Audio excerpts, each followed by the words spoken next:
Ali Baba et les 40 voleurs. L'histoire se déroule en Perse. Ali Baba est un homme pauvre qui gagne sa vie en coupant du bois qu'il vend ensuite à la ville. Il a un frère qui s'appelle Cassim et Cassim, quant à lui, est très riche. C'est un riche marchand. Un jour, qu'il se trouve dans la forêt, Ali Baba entend du bruit. Il voit arriver une troupe de voleurs. Il se cache derrière un arbre et les observe, et il voit que l'un des voleurs se place devant une montagne, dit Sésame, ouvre-toi, et une grotte s'ouvre dans la montagne. Les voleurs y déposent leurs richesses. Une fois les voleurs repartis, Ali Baba parvient à entrer dans la caverne et à repartir avec beaucoup d'argent. Cette subite richesse d'Ali Baba intrigue son frère Cassim, qui arrive à lui faire raconter toute l'histoire. Cassim exige donc qu'Ali Baba lui donne le mot de passe pour entrer dans la caverne. Si Ali Baba ne veut pas le lui donner, il le dénoncera à la justice. Ali Baba lui donne le mot de passe, Sésame ouvre-toi, Cassim se rend dans la grotte, seulement la grotte se referme derrière lui et il ne parvient plus à ressortir. C'est alors qu'arrivent les voleurs. Ils ouvrent la grotte et trouvent Cassim à l'intérieur.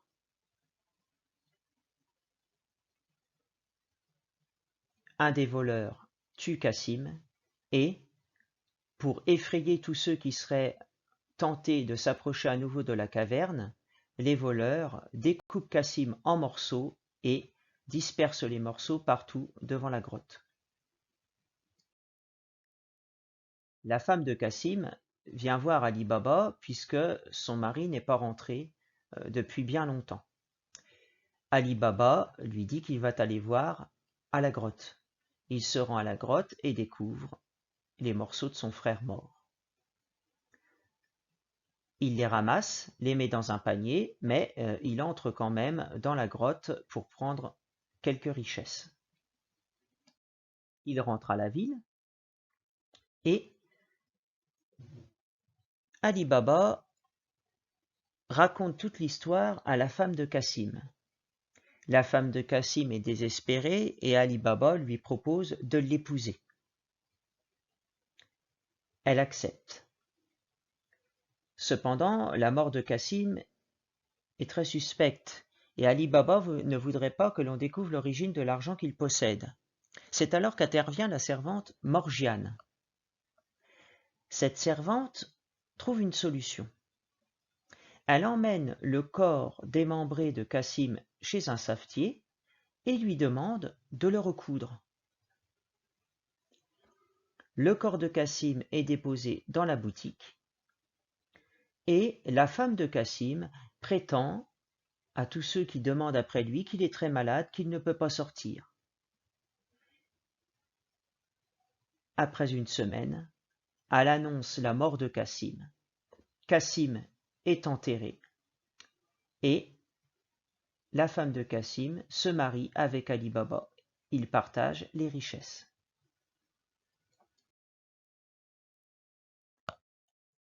Pendant ce temps, le chef des voleurs est revenu à la grotte et il a constaté que les morceaux du corps de Cassim n'étaient plus là et que de plus en plus de richesses disparaissaient. Il décide donc de mener une enquête. Il envoie un de ses hommes à la ville et cet homme se renseigne auprès des habitants pour savoir s'ils ne sont pas au courant d'une mort suspecte. Et cet homme arrive chez le savetier qui lui dit qu'effectivement, on lui a amené un homme qui était découpé en morceaux et qu'il a dû recoudre. Le savetier montre au brigand l'endroit où il a amené le corps qu'il avait recousu et il l'amène à la boutique de Cassim où vit maintenant Ali Baba avec l'épouse de Cassim. Le voleur marque la maison avec une croix afin de la retrouver. La servante Morgiane, voyant cette croix, se doute de quelque chose et elle décide de peindre une croix sur les murs de toutes les maisons de la rue. Ainsi, les voleurs, lorsqu'ils reviennent, ne peuvent pas retrouver Ali Baba. Le chef des voleurs décide donc de prendre les choses en main. Une nuit, il se poste dans la rue et observe.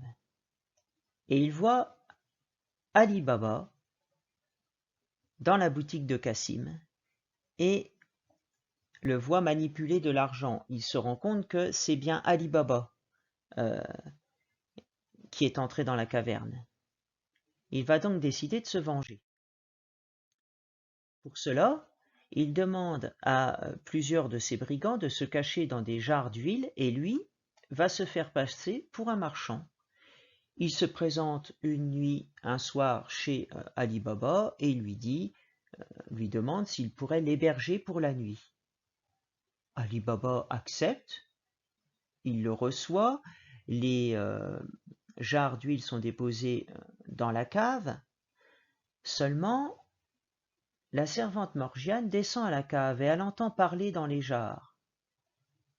Elle se doute que ce sont des voleurs qui sont dans les jarres et elle décide de verser de l'huile bouillante dans toutes les jarres.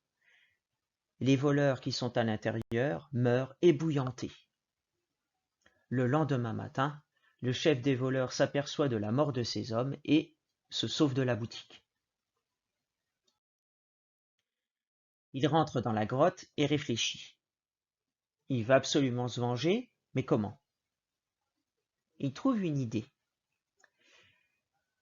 Il sait que le fils d'Ali Baba a une boutique en ville et que, en face de cette boutique, il y a une boutique à vendre. Le chef des brigands achète donc la boutique, se fait passer pour un marchand de draps et fait ami-ami avec le fils d'Ali Baba.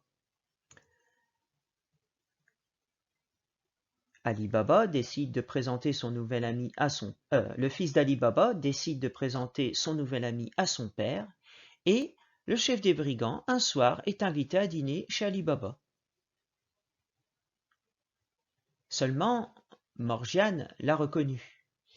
Et à la fin du repas, Morgiane arrive en dansant.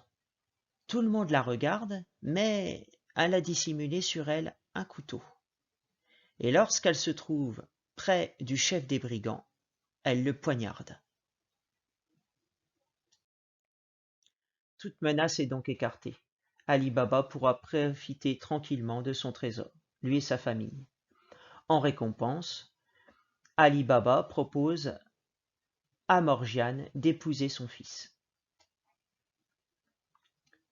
Ali Baba laisse tout de même passer 1 an et demi, puis il emmène son fils à la grotte, prononce « Sésame, ouvre-toi », la grotte s'ouvre, et le fils peut voir d'où vient toute la fortune de son père. Il est maintenant au courant du secret et pourra profiter de l'argent.